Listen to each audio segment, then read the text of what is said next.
Hello friends, मैं हूं कमलेश और आज की केमिस्ट्री क्लास में, रसायन विज्ञान की क्लास में हम फर्मेंटेशन टॉपिक के बारे में डिस्कशन करने वाले हैं। हिंदी में फर्मेंटेशन को कहते हैं किण्वन। किण्वन एक ऐसी प्रोसेस होती है जिसका उपयोग बहुत सारी चीज़ों को बनाने के लिए किया जाता है। तो सबसे पहले समझते हैं कि फर्मेंटेशन होता क्या है, किण्वन होता क्या है।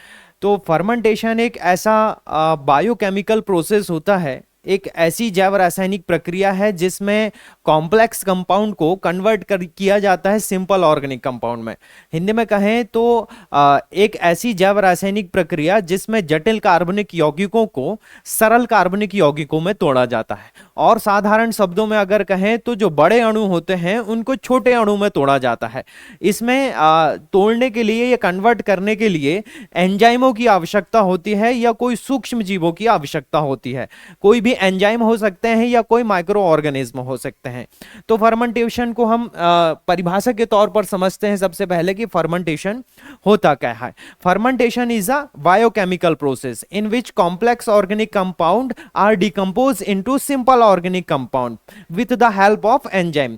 एंजाइमों की सहायता से जटिल कार्बनिक यौगिकों को सरल कार्बनिक यौगिकों में तोड़ना ही क्या कहलाता है, किण्वन कहलाता है, फर्मेंटेशन कहलाता है ना। परिभाषा में लिखा हुआ है कि वह प्रक्रिया जिसमें एंजाइम या सूक्ष्म जीवों की सहायता से जटिल कार्बनिक पदार्थों को सरल कार्बनिक पदार्थों में परिवर्तित किया जाता है।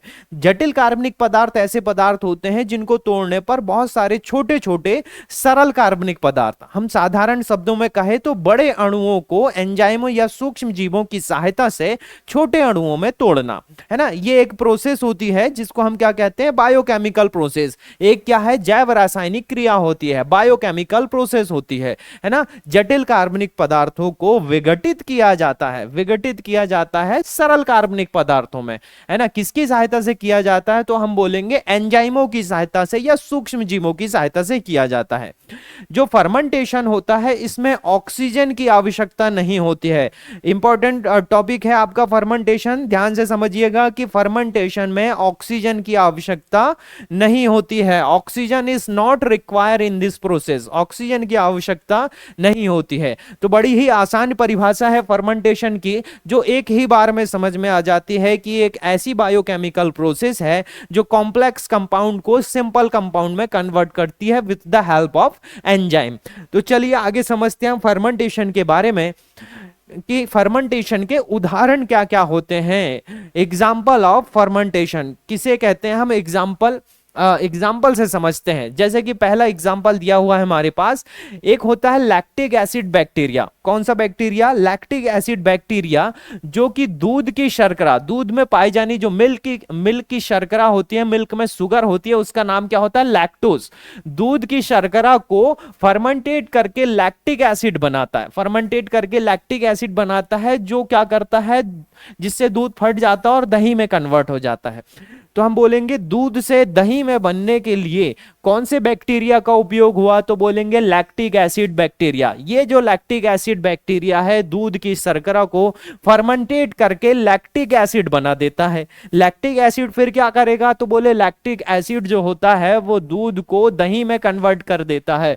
किसको कन्वर्ट कर देता है, दूध को दही में कन्वर्ट कर देता है। तो ये क्या हुआ, ये किण्वन का ही प्रकार हुआ कि एक प्रोसेस हुई जिसे हम क्या कहते हैं, फर्मेंटेशन कहते हैं। दूसरा नंबर देखते हैं, जो ईस्ट होते हैं, ईस्ट का उपयोग अल्कोहलिक किण्वन के माध्यम से किया जाता है। देखिए किण्वन जो होते हैं, फर्मेंटेशन अलग अलग प्रकार के होते हैं, है ना। तो हम एक प्रकार की बात कर रहे हैं कि अल्कोहली जो किण्वन होता है उसमें किसका यूज किया जाता है, तो बोले ईस्ट का उपयोग किया जाता है। ईस्ट का उपयोग करके अल्कोहलिक किण्वन के माध्यम से ब्रेड में खमीर उत्पन्न किया जाता है, जिसको पकाने के लिए हम ईस्ट का उपयोग करते हैं। जो ब्रेड होती है, ब्रेड में खमीर उत्पन्न करने के लिए, देखिए जो किण्वन होता है फर्मेंटेशन, उसका एक साधारण नाम है, बोलचाल की भाषा में हम बोलते हैं कि कौन सा, खमीर उठना, है ना, खमीर उठना बोलते हैं। तो फर्मेंटेशन का उपयोग करके क्या कर सकते हैं कि ब्रेड को बनाया जा सकता है, कि जो ब्रेड में क्या कर सकते हैं, खमीर उठा के हमें क्या कर सकते हैं, ब्रेड को पकाया जाता है। तो उसके लिए किसका उपयोग किया जाता है, बोले तो किसका उपयोग किया जाता है, ईस्ट का उपयोग किया जाता है।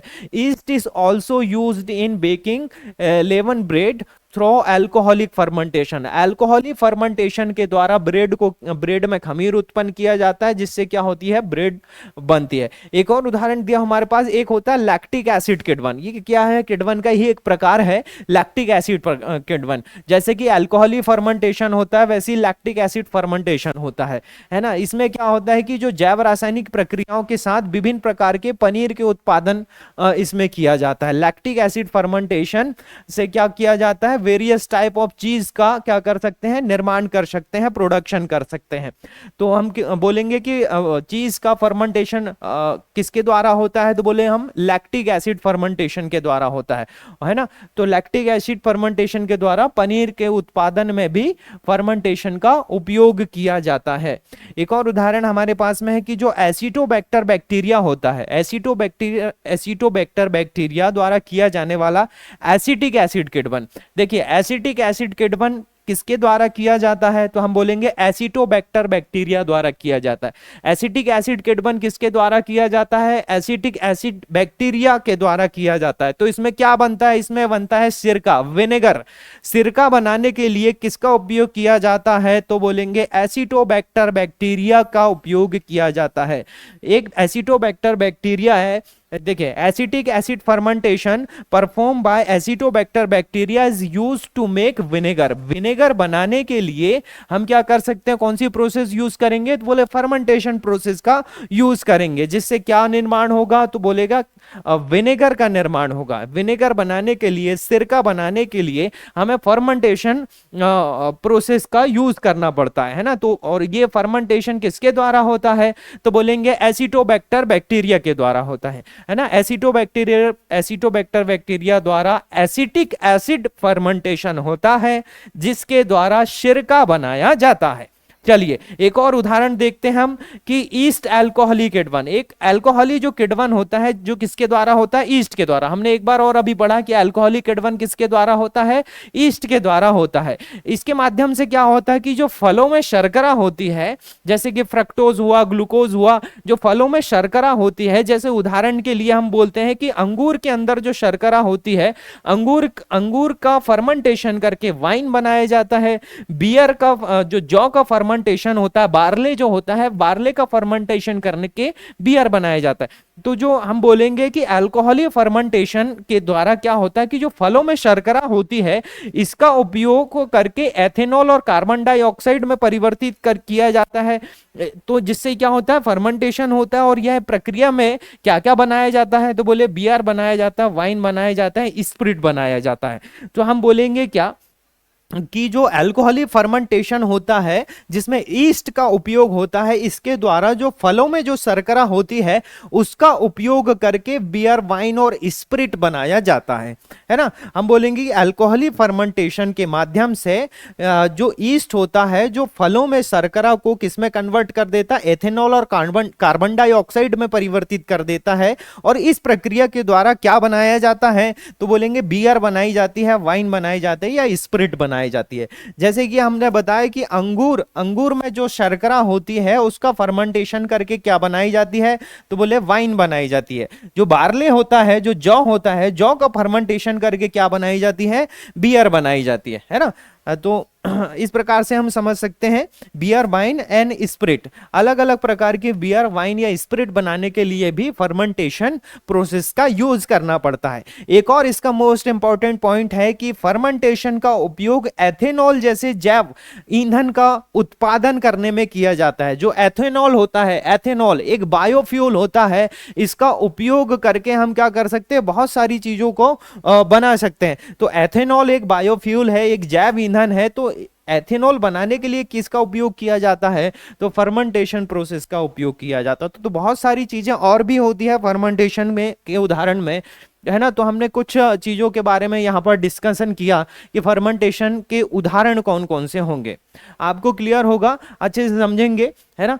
और ये जितने भी फर्मेंटेशन होते हैं सभी में एक चीज होती है कि क्या, या तो किसी में ईस्ट यूज किया जाएगा, या किसी में क्या होगा, विभिन्न प्रकार के जो एंजाइम होंगे, या फिर कोई भी माइक्रो ऑर्गेनिज्म हो सकते हैं, जैसे कि बैक्टीरिया हो गया, है ना, इनका उपयोग किया जाता है ना। तो ये पॉइंट आप ध्यान से समझेंगे, और यही एग्जाम में आता हुआ है, बहुत बार एग्जाम में आया हुआ है कि फर्मेंटेशन का उपयोग एथेनॉल के निर्माण में किया जाता है। Production of biofuel such as ethanol. Ethanol जो होता है एक बायोफ्यूल होता है जिसका निर्माण फर्मेंटेशन प्रोसेस के द्वारा किया जाता है। चलिए आगे समझते हैं हम फर्मेंटेशन के बारे में कि फर्मेंटेशन क्रिया के लिए अनुकूल परिस्थितियां कौन कौन सी होती है, ऐसी कौन सी फेवरेबल कंडीशन है फर्मेंटेशन के लिए जो फर्मेंटेशन को होने देती है।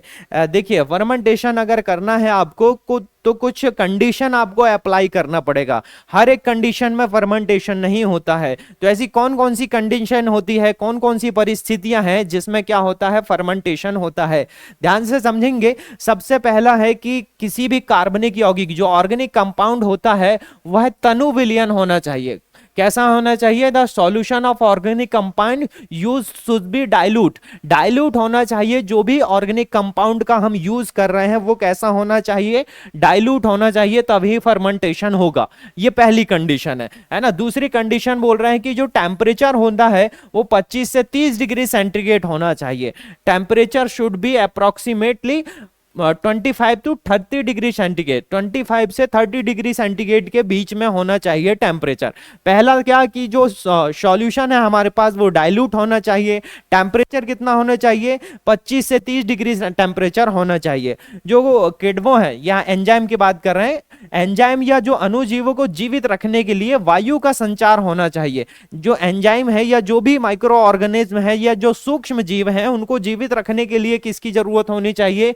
वायु का संचार होना आवश्यक होना चाहिए। और इनके खाने के लिए जो एंजाइम होता है, देखिए उनके खाने के लिए क्या हम अमोनियम लवण भोजन के रूप में देते हैं एंजाइमों को खाने के लिए, तो उसकी उपस्थिति भी अनिवार्य है बोले तो। एंजाइमों के भोजन के लिए जो अमोनियम लवण होते हैं, अमोनियम सॉल्ट जो होते हैं, उनका यूज भी हमें करना पड़ेगा किसमें? फर्मेंटेशन में, ताकि वो जो एंजाइम है या जो भी माइक्रो ऑर्गेनिज्म है वो जीवित रह सके। और उनके लिए बोले वायु संचार भी होना चाहिए, है ना। तीसरी तो ये पॉइंट हो गया। ये चौथा पॉइंट हमारे पास है कि जो प्रयुक्त विलयन ना तो ज्यादा अम्लीय होना चाहिए और ना ही क्षारीय होना चाहिए, ना तो ज्यादा एसिडिक होना चाहिए ना ही बेसिक होना चाहिए, है ना। तो फिर कैसा होना चाहिए भाई? तो इसका जो उपयुक्त पीएच मान होता है वो 6 से 8 के बीच में होना चाहिए। उपयुक्त पीएच मान कितना होना चाहिए? 6 से 8 तक होना चाहिए बोले। इसके अलावा ना तो ज्यादा एसिडिक होना चाहिए और ना ही ज्यादा बेसिक होना चाहिए। ठीक है। अगली कंडीशन ऐसी है कि ऐसे पदार्थ अनुपस्थित होने चाहिए जिनकी उपस्थिति से जो एंजाइम है वो नष्ट हो जाए। नहीं तो कुछ हमने ऐसे पदार्थों को इसमें डाल दिया कि जिससे एंजाइम ही खत्म हो जाए, तो बिना एंजाइम के तो फर्मेंटेशन होगा ही नहीं। तो फर्मेंटेशन का उपयोग होने के लिए, फर्मेंटेशन प्रोसेस को पूर्ण करने के लिए हमें एंजाइमों को जीवित रखना आवश्यक है। तो एंजाइमों को जीवित रखने के लिए सबसे पहले तो बता दी कि वायु का संचार होना चाहिए। एंजाइमों को खाने पीने या माइक्रो ऑर्गेनिज्म जो भी हमारे पास सूक्ष्म जीव है उनके खाने पीने के लिए भैया अमोनियम सॉल्ट की आवश्यकता होनी चाहिए। और कोई ऐसे पदार्थ ना डाल दिया आप उसमें कि जो एंजाइम ही खत्म हो जाए। अगर एंजाइम खत्म हो जाएंगे तो फर्मेंटेशन होगा ही नहीं। इसलिए हमें कुछ ऐसे पदार्थों से बचना चाहिए जिससे एंजाइम को क्या हानि पहुंचे या एंजाइम नष्ट हो जाए। तो ऐसे पदार्थों को इसमें नहीं डालना चाहिए। टेम्परेचर 25 से 30 होना चाहिए। सॉल्यूशन कैसा होना चाहिए? तनु होना चाहिए, डाइल्यूट होना चाहिए, तभी क्या होगा? फर्मेंटेशन होगा। तो फर्मेंटेशन के लिए ये कुछ अनुकूल परिस्थितियां हैं, ऐसी कंडीशन है जो फर्मेंटेशन प्रोसेस को आसानी से होने देती है। अगर यह कंडीशन अप्लाई नहीं होती है तो फर्मेंटेशन बहुत ही धीमा होगा या नहीं हो सकता है ना। चलिए आगे समझते हैं हम आगे फर्मेंटेशन के बारे में कि फर्मेंटेशन कितने प्रकार के होते हैं, टाइप्स ऑफ फर्मेंटेशन। जैसे कि हमने अभी पहले भी पढ़ा था कि फर्मेंटेशन जो होता है वो लैक्टिक एसिड फर्मेंटेशन होता है, अल्कोहलिक फर्मेंटेशन होता है, एसिटिक एसिड फर्मेंटेशन होता है, ब्यूटेरिक एसिड फर्मेंटेशन होता है। तो 4 प्रकार के हमारे क्या दिए हुए हैं? फर्मेंटेशन के टाइप्स दिए हुए हैं। Lactic acid fermentation, alcoholic fermentation, acetic acid fermentation और ब्यूटेरिक एसिड फर्मेंटेशन। फर्मेंटेशन के लिए अलग अलग प्रकार के एंजाइमों का उपयोग किया जाता है या अलग अलग प्रकार के या अलग अलग प्रकार के जटिल कार्बनिक यौगिक का उपयोग किया जाता है। तो उसी के अनुसार क्या है, फर्मेंटेशन के टाइप को बना दिया गया है कि जिसमें लैक्टिक एसिड यूज होगा या जिसमें अल्कोहल होगा, तो सबके लिए क्या अलग अलग प्रकार के फर्मेंटेशन का उपयोग। तो जिसमें जो यूज हो रहा है उसी के अनुसार इसका नाम रख दिया गया। जिसमें एसिटिक एसिड यूज होगा तो acidic acid fermentation, butyric acid use होगा तो ब्यूटेरिक एसिड फर्मेंटेशन, और सभी प्रकार के फर्मेंटेशन में अलग अलग प्रकार के अलग अलग टाइप्स के एंजाइमों का प्रयोग किया जाएगा। क्लियर है आपको? फर्मेंटेशन 4 प्रकार के होते हैं, इनके बारे में डिटेल हम आगे के वीडियो में समझेंगे। और चलिए आगे समझते हैं हम कि फर्मेंटेशन का महत्व क्या है, इंपॉर्टेंस ऑफ फर्मेंटेशन, कि फर्मेंटेशन का कौन कौन सा ऐसा महत्व है जिसके जरिए हम समझ सकते हैं कि फर्मेंटेशन बहुत ही ज्यादा महत्वपूर्ण है। चलिए पहला टॉपिक समझते हैं हम फर्मेंटेशन के बारे में। तो पहला लिखा हुआ है कि खाद्य पदार्थों से लेकर विनिर्माण उद्योग तक जितनी भी मैन्युफैक्चरिंग इंडस्ट्रीज होती है उनके द्वारा फर्मेंटेशन क्या होती है, प्रोसेस का यूज किया जाता है। जितनी भी मैन्युफैक्चरिंग इंडस्ट्री है या फूड इंडस्ट्री जो होती है, इनमें सभी में कौन सी प्रोसेस का यूज किया जाएगा, फर्मेंटेशन प्रोसेस का यूज किया जाएगा। तो जितने भी फूड होते हैं हमारे पास जिनको हम सुरक्षित रख सकते हैं, लंबे समय तक स्टोर कर सकते हैं, तो उनका यूज करने के लिए हमें फर्मेंटेशन प्रोसेस को अपनाना पड़ेगा। किडवन के द्वारा ही जो ऐसे लंबे समय तक उपयोग होने वाले जो फूड होते हैं उनका उपयोग हम कर सकते हैं, है ना। चलिए आगे समझते हैं हम। खाद्य उत्पादों को किडवन प्रक्रिया का उपयोग करके संरक्षित और संग्रहित किया जाता है। लंबे समय तक अगर हमें फूड को प्रिजर्व करके रखना है या स्टोर करके रखना है तो हमें फर्मेंटेशन प्रोसेस का यूज करना चाहिए। लंबे समय तक क्या कर सकते हैं, लॉन्ग टाइम तक अगर हमें फूड को स्टोर करना है या प्रिजर्व करना है, जो भी फूड प्रोडक्ट होते हैं, तो उसके लिए हमें क्या करना पड़ेगा, बोले फर्मेंटेशन प्रोसेस का यूज करना पड़ेगा, फर्मेंटेशन का उपयोग करते हैं हम। चलिए आगे समझते हैं कि इस प्रक्रिया के माध्यम से जो भी खाद्य पदार्थ होते हैं उनमें विभिन्न प्रकार के स्वाद जोड़े जा सकते हैं। वेरियस फ्लेवर्स एंड टेस्ट, अलग अलग फ्लेवर और टेस्ट को ऐड करने के लिए, हम फूड आइटम में ऐड करने के लिए इस प्रोसेस का उपयोग कर सकते हैं, है ना। Various flavours and taste can be added to food item through this process. अलग अलग प्रकार के टेस्ट को बनाने के लिए, है ना, या फिर फ्लेवर को बनाने के लिए भी हम क्या कर सकते हैं, फर्मेंटेशन का उपयोग करते हैं। चलिए नेक्स्ट समझते हैं कि किडवन का उपयोग एथेनॉल के उत्पादन करने के लिए किया जाता है। मोस्ट इंपॉर्टेंट चीज है इस टॉपिक में कि is used to produce ethanol. Ethanol के उत्पादन में हम क्या करते हैं, फर्मेंटेशन प्रक्रिया का उपयोग करते हैं, जिसका उपयोग जैव ईंधन के रूप में किया जाता है। यह अनाज, गन्ना, चुकंदर और कशावा जैसे फीड स्टॉक से उत्पन्न होता है, जो एक प्रकार का नवीनीकरण संसाधन होता है। एथेनॉल क्या है, एक प्रकार का बायोफ्यूल है। यह अलग अलग प्रकार से अलग अलग चीजों में पाया जाता है, जैसे कि अनाज में, गन्ना में या चुकंदर जैसी चीजों में क्या पाया जाता है, एथेनॉल पाया जाता है। तो एथेनॉल का अगर हमें प्रोडक्शन करना है, उत्पादन करना है, तो हमें किसका उपयोग करना पड़ेगा, हमें फर्मेंटेशन प्रोसेस का यूज करना पड़ेगा, फर्मेंटेशन का उपयोग करना पड़ेगा, है ना। तो इसमें बहुत ज्यादा ये क्या होता है, महत्वपूर्ण होता है। चलिए नेक्स्ट टॉपिक समझते हैं कि कुछ प्रकार के फर्मेंटेशन का प्रयोग जैविक कचरे के प्रबंधन और बायोगैस जैसे ऊर्जा समृद्ध उत्पादों के उत्पादन के लिए किया जाता है। क्या कर सकते हैं, बोले कुछ फर्मेंटेशन का उपयोग जो होता है ऑर्गेनिक मैनेजमेंट में, यूटिलाइज्ड ऑर्गेनिक मैनेजमेंट जो वेस्ट होता है way and produce energy rich bio products like biogas जैसे उप उत्पादों का उपयोग करने के लिए, या बोलेंगे हम जैविक कचरे जो होता है, ऑर्गेनिक वेस्ट जो होता है उनके मैनेजमेंट के लिए, है ना, जैविक कचरों के प्रबंधन के लिए और बायोगैस जैसे उत्पादों को बनाने के लिए, है ना, किसका उपयोग कर सकते हैं, फर्मेंटेशन प्रोसेस का उपयोग कर सकते हैं। तो हम बोलेंगे कि जो जैविक कचरों के प्रबंधन के लिए और बायोगैस के उत्पादन के लिए भी किया जाता है फर्मेंटेशन प्रोसेस का यूज। चलिए नेक्स्ट समझते हैं कि इस तकनीक से कई उत्पाद बनाए जाते हैं। जैसे कौन कौन से उत्पाद बनाए जाते हैं, जैसे कि रंग बनाया जाता है, स्याही बनाया जाता है, कोएगुलेंट बनाया जाता है और कोई बाइंडिंग एजेंट्स बनाए जाते हैं। फर्मेंटेशन हेल्प इन अच्छा देखिए कुछ प्रकार के फर्मेंटेशन जो होते हैं वो डाइज बनाने के काम आते हैं, इंक बनाने के, कोएगुलेंट्स बनाने के और बाइंडिंग एजेंट्स बनाने के भी काम आते हैं। तो इस प्रोसेस का उपयोग हम इनको बनाने के लिए भी कर सकते हैं, इंक बनाने के लिए, कोई भी कलर बनाने के लिए या बाइंडिंग एजेंट बनाने के लिए भी कर सकते हैं। कुछ फर्मेंटेशन ऐसे होते हैं, fermentation help in digestive and detergent nutrients. Fermentation का जो देखिए फर्मेंटेशन प्रक्रिया का जो उपयोग होता है वो डाइजेशन को अच्छा बनाने के लिए किया जाता है। पाचन में क्या करता है फर्मेंटेशन उपयोग होता है। बोले आगे समझते हैं कि फर्मेंटेशन प्रक्रिया मानव आंत में स्वाभाविक रूप से होती है, जो आहार फाइबर के पाचन में और कुछ विटामिनों के संश्लेषण में महत्वपूर्ण भूमिका निभाती है। जो कुछ विटामिन होते हैं बोले उनके संश्लेषण में भी महत्वपूर्ण भूमिका निभाती है, और जो फाइबर होता है फाइबर के पाचन में भी, आहार में जो फाइबर होता है उसके पाचन में भी क्या होता है फर्मेंटेशन महत्वपूर्ण भूमिका निभाता है। आहार के पाचन में भी फर्मेंटेशन महत्वपूर्ण भूमिका निभाता है। चलिए इसके कौन कौन से लाभ होते हैं अब समझते हैं कि फर्मेंटेशन जो प्रोसेस होती है इसके कौन कौन से क्या होते हैं एडवांटेज होते हैं। ऐसे कौन से एडवांटेज हैं जिसका उपयोग करके हम फर्मेंटेशन से लाभ ले सकते हैं।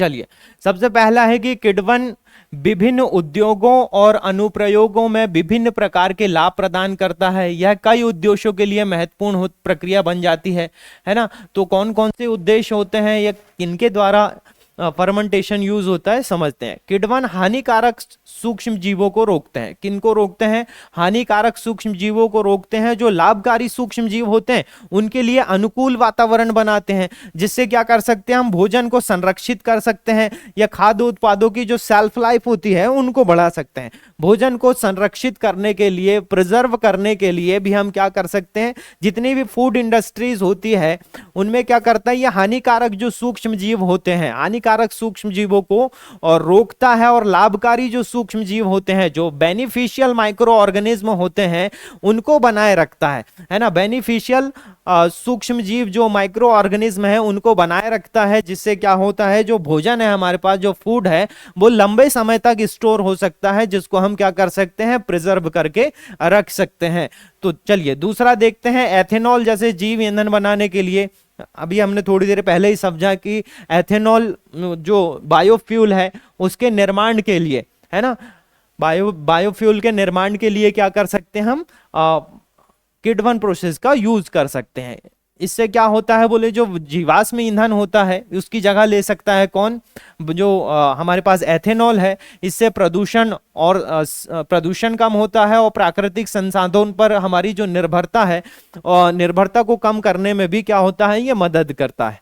चलिए नेक्स्ट पॉइंट देखते हैं कि जो अवायवीय पाचन होता है, जैसे कि किण्वन की प्रक्रियाएं, जैसे जैविक कचरे को बायोगैस और खाद जैसे उपयोगी उत्पाद में क्या कर सकता है परिवर्तित कर सकता है। फर्मेंटेशन प्रक्रिया का उपयोग हम क्या कर सकते हैं कि बायोगैस जो बनती है ना उसके उत्पादन में भी कर सकते हैं, और जो खाद उत्पादन होती है उसके उत्पादन में भी कर सकते हैं, है ना। चलिए नेक्स्ट पॉइंट है हमारे पास, किण्वन का उपयोग कार्बनिक अम्ल, जितने भी ऑर्गेनिक एसिड होते हैं जैसे एंजाइम और अमीनो एसिड जैसे विभिन्न रसायनों के संश्लेषण में भी किया जाता है।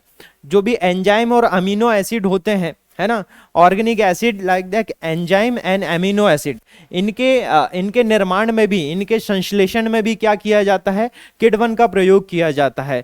इनका उपयोग करके हम क्या कर सकते हैं, जैसे खाद्य, कृषि और कपड़ा जैसे उद्योगों में भी इनका उपयोग कर सकते हैं। फर्मेंटेशन व्युत्पन्न सामग्री का उपयोग त्वचा की देखभाल करने वाले जो कॉस्मेटिक होते हैं, स्किन केयर जो कॉस्मेटिक्स होते हैं, स्किन केयर कॉस्मेटिक्स का निर्माण करने के लिए, या बोले सकते हैं हम इस प्रकार से कि जो कॉस्मेटिक इंडस्ट्रीज होती है उसमें जो स्किन केयर प्रोडक्ट होते हैं, जो स्किन की हेल्थ को बनाए रखते हैं, उनको बनाने के लिए हम किसका, फर्मेंटेशन प्रोसेस का उपयोग कर सकते हैं।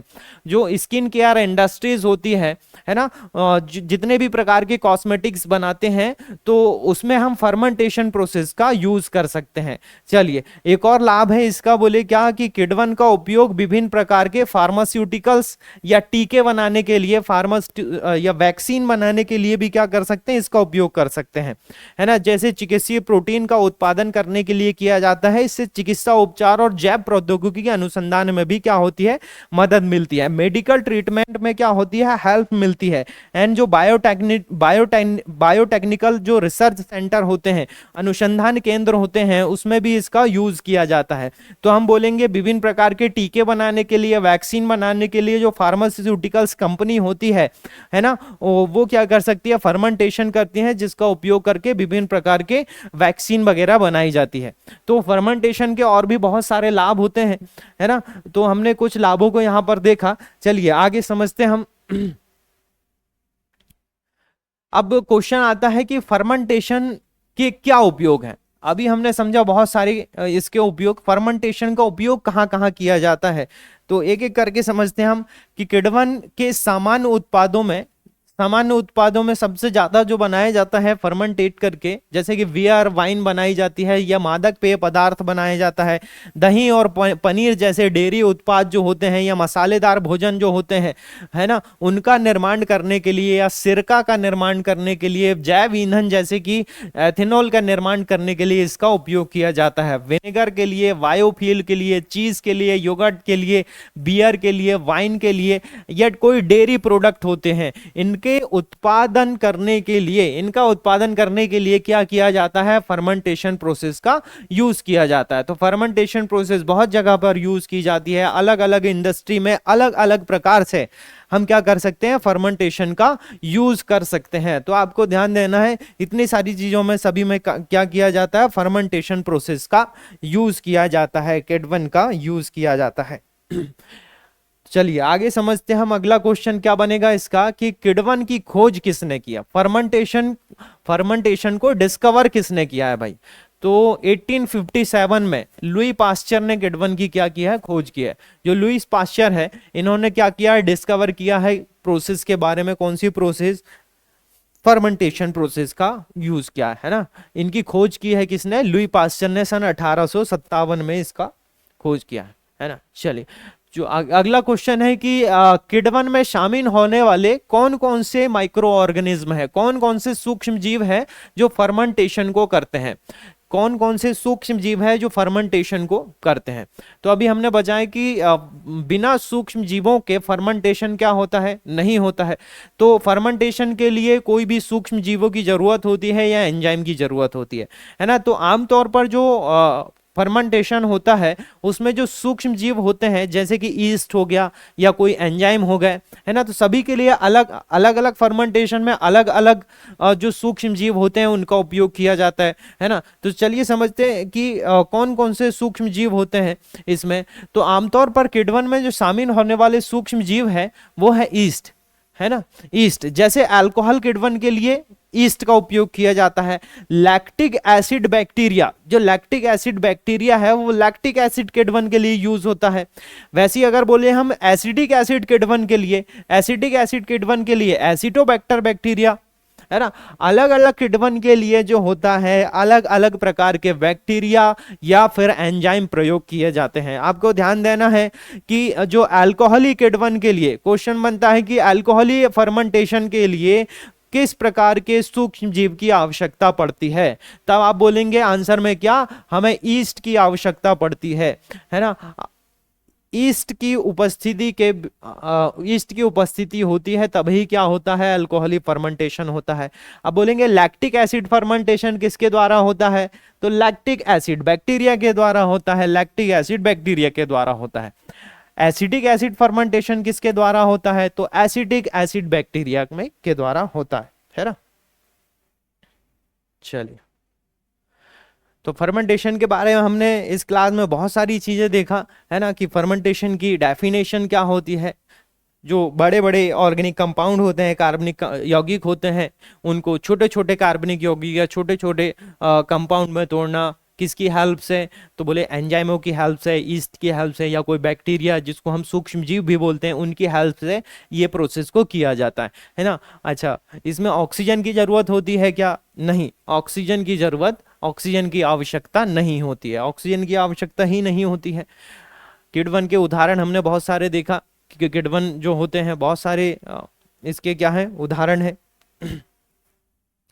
इसके लिए कंडीशन भी हमने अप्लाई कर दिया है कि किण्वन के लिए जो अनुकूल परिस्थितियां होनी चाहिए कौन कौन सी होनी चाहिए। टेम्परेचर 25 से 30, विलयन कैसा होना चाहिए? तनु होना चाहिए।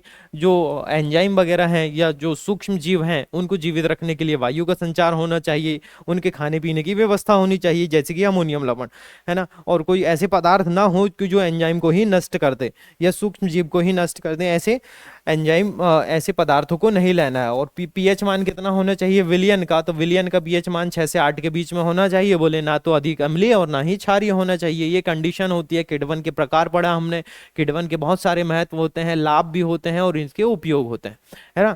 तो इस प्रकार से आपको फर्मेंटेशन के बारे में पूरी प्रोसेस आपको पता चल गई है ना। तो फर्मेंटेशन टॉपिक जो होता है वो बहुत ही बढ़िया है, इससे क्वेश्चन भी बहुत सारे बनते हैं। तो आज की क्लास में आपको अच्छे से समझ में आया होगा। मिलते हैं हमारी नेक्स्ट क्लास में। Thank you.